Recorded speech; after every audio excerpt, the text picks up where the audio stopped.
Halo guys, ini hari kelima. Walaupun udah lewat sih, sekarang tuh jam 1 di tanggal 23 Mei 2026. Tapi nggak apa-apa, kita harus tetap lanjut. Hari ini tuh Masya Allah banget sih. Nggak tahu kenapa, alhamdulillahnya, ya mungkin rezekinya, baru rezekinya, walaupun gajinya tuh nggak seberapa, tapi ada 3 job yang interview aku, part time sih guys. Cuma emang di bawah UMR banget, kayak nggak tahu ya, under 50.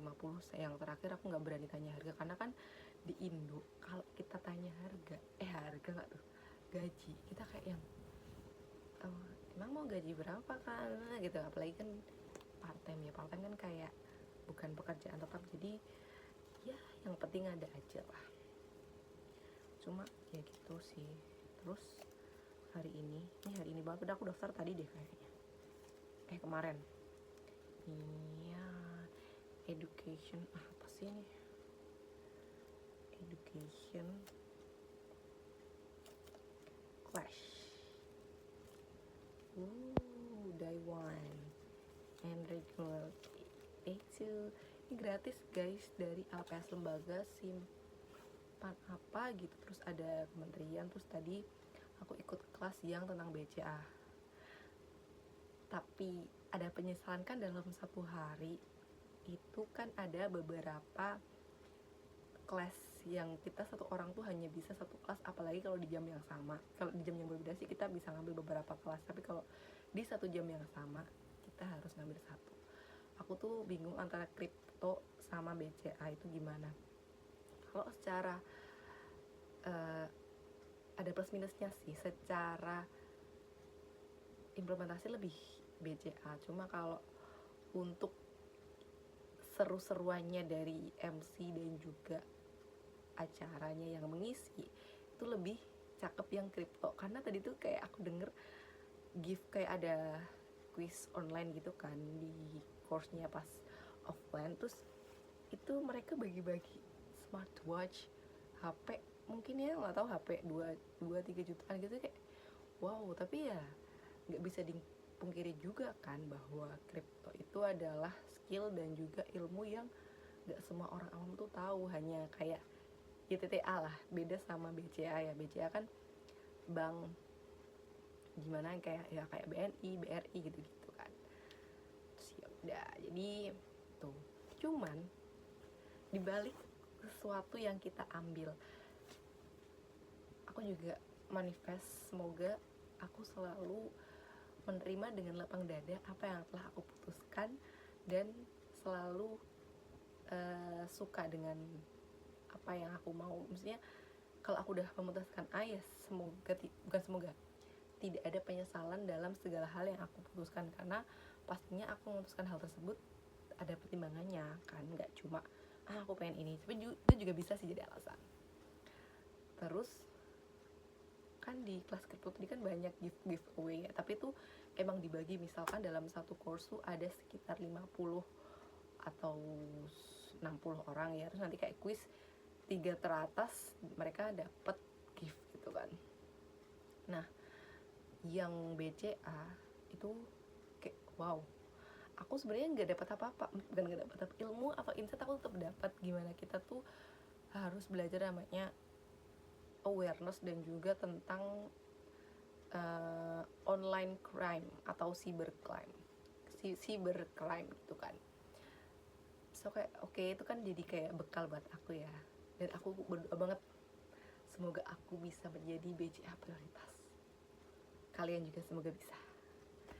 Terus habis itu udah, aku kayak nunggu orang-orang pada foto sama pembicaranya itu Ibu Wani. Terus tiba-tiba dari mana ya, MCB atau apa tadi, tiba-tiba pengen wawancara aku. Nah di situ aku jadi kayak oh my god, ini seorang gue nih dia wawancara, siapa gitu kan. Tapi kayak ya udahlah, terima aja, gas aja, orang cuma ngobrol. Maksudnya aku juga udah bilang sih sama kakaknya, kak nanti kalau misalkan saya agak belibet apa gimana gak apa ya, kayak kakaknya bisa retake kok kak. Terus juga ini kan sesuai misiku ya, untuk bicara depan kamera dan juga gimana kita tuh artikulasi atau ngomongnya yang bagus dan bisa menarik audiens. Oh ya, FYI untuk narasumbernya dari BCA itu keren sih, cara beliau menyampaikan, cara beliau berpresentasi itu tuh bener-bener menggait audiens. Jadi audiens tuh bener-bener memperhatikan beliau, cara ngomongnya, cara berceritanya itu tuh bikin orang tuh kayak oh ada ya gitu. Jadi nggak terlalu cepet tapi juga nggak lambat banget, jadi pesannya tuh menurutku tersampaikan banget oleh audiens. Nah aku bukan bukan salut tapi lebih ke kagum banget dengan cara beliau itu berkomunikasi. Dan beliau tadi juga ngasih informasi bahwa beliau sedang disertasi, besok Senin beliau mau sidang. Semoga lancar Ibu Ani. Terus udah kan, aku lihat beliau cara ngomong, padahal beliau tuh menurutku sudah masih cantik, sudah berumur tapi masih cantik gitu loh guys. Dilihat tuh kayak dia pakaiannya sopan, rapi, terus ibaratnya rapih, sopan dan juga rapih. Jadi kayak kita ngelihatnya tuh well prepared banget. Jadi kita yang ngeliatnya juga kayak seneng gitu kan. Kayak kalian pernah gak sih nggak deket sama orangnya tapi kalian bakalan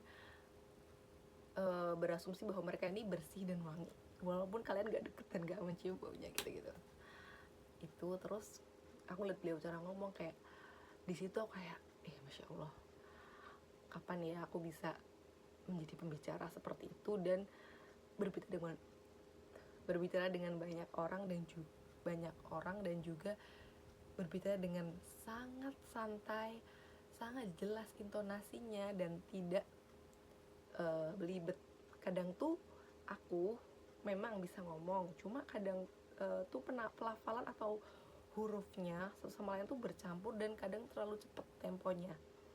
Terus aku juga pernah dikasih tahu sama temen aku dulu pernah ikut ada namanya speaking atau speaker Jogja, belajar untuk bicara depan banyak orang bisa menjadi MC atau segala macam.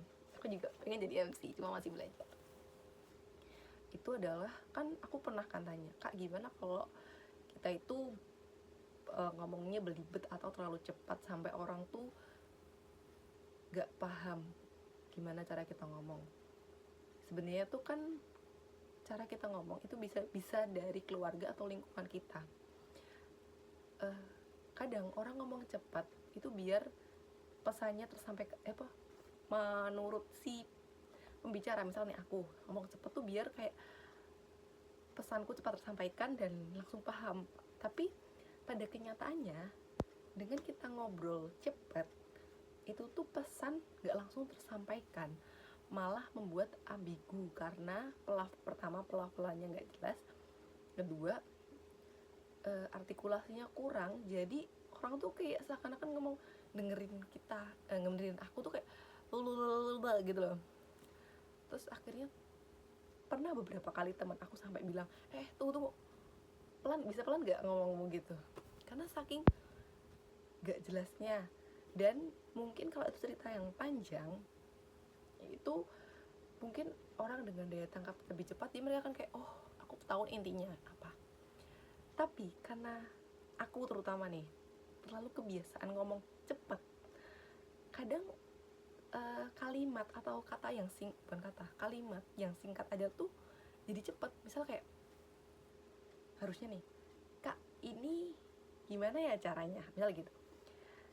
Tapi karena aku kebiasaan cepet dan kadang kayak spontanitas gitu loh guys, jadi ya nggak sadar aja terus jadi kayak gini, kak ini gimana caranya gitu, cepet banget kan. Jadi pesan yang aku maksud tuh nggak kesampai ke orang yang aku ajak bicara. Dan aku dikasih tips dari yang komunitas itu, sekarang jarang ikut coy karena komunitasnya berbayar. Sebenarnya nggak banyak sih, cuma 10.000. Cuma sebagai mahasiswa 10.000 setiap minggu tuh juga termasuk menguras ya. Kadang jauh, kalau jauh kita butuh uang bensin, makanya kita harus mencari uang dulu guys. untuk bisa mendapatkan banyak privilege. Duit is privilege, guys. Terus katanya tuh, satu adalah aware, atau kita sadar dulu nih kalau kita ngomongnya terlalu cepat. Yang kedua, kita ubah atau perbaiki. Yang ketiga adalah repeating atau implementasi. Itu lumayan susah sih, tapi harus dicoba, harus belajar. Karena kalau cuma kita sadar doang tapi nggak diperbaiki ya sama aja. Dan juga emang kalau apapun yang udah melekat atau terbiasa di dalam diri kita, itu bakalan agak susah atau challenging ya mengubahnya. Karena bayangin aja, aku selama 16 tahun lebih ngomongnya kayak gini, cepet banget. Terus tiba-tiba harus ngomong pelan, itu sesuatu yang baru dan effort gitu loh. Apalagi kalau aku sedang sedih atau seneng, intinya ada emosional di dalam ceritaku, itu bakalan lebih cepet lagi. Kalau saat ini aku lagi dalam pikiran dan alam bawah sadar yang sadar ya, jadi bisa di perbaikilah temponya. Tapi kalau lagi emosional, misalkan seneng nih, omonganku bisa lebih kayak seakan-akan aku pengen ngomongin semuanya dalam hatiku biar tersampaikan kepada audiens. Itu salah, tapi gak apa, kita harus belajar. Karena dengan kita belajar atau menerapkannya di next kesempatan, itu biasanya juga menjadi kebiasaan kita nantinya. Itu sih. Jadi aku sedihnya gak bisa dapet giveaway dari yang crypto tadi. Senangnya aku ketemu ibu yang sangat, atau pembicara yang sangat luar biasa. Dari segi ngomongnya, dari segi penyampaiannya, itu oke banget sih menurutku. Ya, terus aku juga mau memperbaiki caraku ngomong dan juga eye contactku. Aku tuh sering banget guys, kalian merhatiin gak sih kalau aku ngomong tuh sering kayak set gitu loh, jarang banget ya aku natap ke kamera, tapi kayak jarang dan terlalu cepat banget untuk berset gitu. Terus sedihnya kan yang tadi udah, karena nggak bisa diulang dan juga sudah terjadi, jadi kita lupakan saja. Kita kembali ke dari BCA tadi, udah oke sih alhamdulillah. Terus tiba-tiba aku disuruh wawancara di itu, bukan wawancara job ya guys, cuma disuruh apa sih, kayak pesan-pesannya Anda apa gitu kan. Aku kayak ngomong ini gimana kak, kayak tau gak sih orang panik gitu kan. Tapi udahlah, kakaknya udah ngasih briefing sedikit, bisa kayak oke kak gini. Terus aku sampai bilang, nanti kalau kesan-pesannya gimana ya kak, apakah umum atau gimana gitu. Ya kak nggak apa-apa gini. Dan alhamdulillah saya bisa, walaupun dengan perkataan belibet dan berulang-ulang. Nah ya, PR bagi aku adalah aku terlalu sering mengucap suatu berulang. Aduh, udah 13 menit lagi gak kerasa. Jadi kayak misalkan harusnya udah diucap tadi, ya udah kita ganti topik atau ganti istilah gitu, tapi aku pakai itu lagi dengan pertanyaan yang berbeda, tapi aku kaitkan. Itu jelek sih, harusnya diperbaiki lagi. Terus yaudah deh, aku sebisa aku aja dah, udah yang penting ngomong aja dah gitu kan pakai kamera yang gini terus udah ada mic-nya gitu kan. Kayak kan dari mana, iya nama saya Mai gitu kan. Kayak udah, terus dari situ aku juga nambah insight lagi bahwa dimanapun kita berada, kita harus on point tuh bukan berarti kamu harus siap melejit banget, bukan, tapi harus rapi, wangi, dan juga bersih. Dah 3 itu aja. Lu nggak makeup tapi lu rapi, wangi, bersih, udah oke gitu loh. Percuma lu cantik, nggak lu, maksudnya ada orang nih cantik tapi bajunya nggak disetrika, atau cantik tapi bajunya kotor, nggak bisa. Minimal lah wangi, rapi, bersih. Udah 3 itu. Masalah look bisa nomor 4.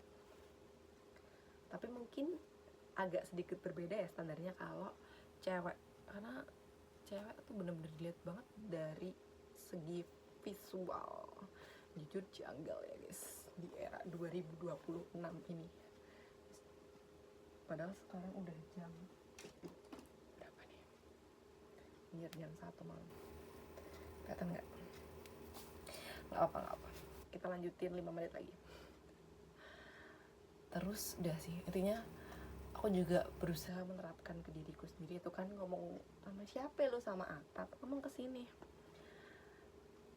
harus bersih, rapi, dan wangi. Udah 3 itu aja deh dipegang coba.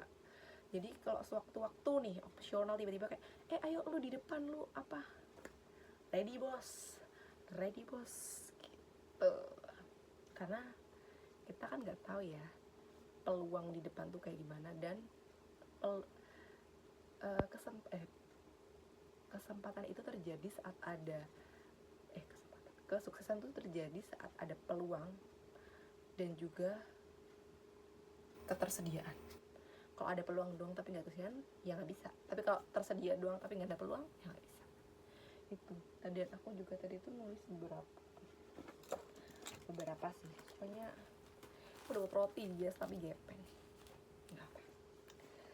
Terus aku tuh tadi nulis beberapa hal yang tulis di sini. Terang banget gila. Pinter. Karena ya maaf ya, saya orangnya pelupa dan saya sedang belajar agar tidak pelupa juga. Banyak sekali ente belajar dari dulu TK, belajar apa lu? Gak. Terus yang pertama, kayaknya aku harus belajar untuk tidak defensif atau tidak terlalu kayak jaga jarak gitu loh. Kita harus ya chill aja bro gitu. Cuma memang nggak susah ya, apalagi orang yang punya trust issue, entah masalah relationship apapun itu pasti susah, tapi nggak apa-apa, belajar. Terus aku juga ternyata, ini diri aku sendiri ya guys, aku cuma bercerita, aku orangnya kurang mendengarkan tapi ingin selalu didengar. Aduh, NPD sekali nggak tuh, astagfirullah, tobat. Juga kadang tuh masih takut untuk show up. Itu harus dihilangin, coret. Nge-reach out orang pertama kali itu nggak apa-apa banget. Kita nggak harus nunggu orang untuk reach out kita nge-reach duluan tuh juga boleh, nggak salah. Terus kita juga perlu namanya teknik improvisasi dalam hal apapun, dan fleksibilitas atau kondisional itu penting banget guys. Dan emang kita di era AI ini kita harus build untuk mengembangkan diri. Bagaimana cara ngomong? Pertama, cara ngomongnya jelas, lugas, dan bisa ditangkap informasinya orang lain. Yang kedua, cara ngomong di depan kamera atau virtual kayak gini, entah virtual atau luring, bebas, itu harus belajar itu. Sama ngomong di depan umum tuh dalam berarti bukan kayak seminar gitu, bukan ya, maksudnya umum itu bener-bener di depan beberapa orang, lebih dari 1 atau 2 orang, bener-bener yang kayak presentasi atau apa, itu emang harus belajar deh. Kita nggak bisa habis lahir tiba-tiba tuh bisa jadi pembawa acara MC, nggak bisa, harus belajar guys ternyata. Terus aku tadi nemu di Instagram tentang feels less alone. Coba cari tahu. Terus aku juga pengen deh bikin ini di sini sih. Ini aku cuma insight aja dalam pikiran aku, tulis aja. Aku pengen tahu cara bikin video atau reels tapi biar yang lihat tuh bukan follower kita, tapi pakai akun kita yang biasa, yang first biasa. Pengen coba. Terus pesan untuk kalian semua adalah be more confident to yourself and be more understanding yourself guys. Semangat, bye bye, sekian.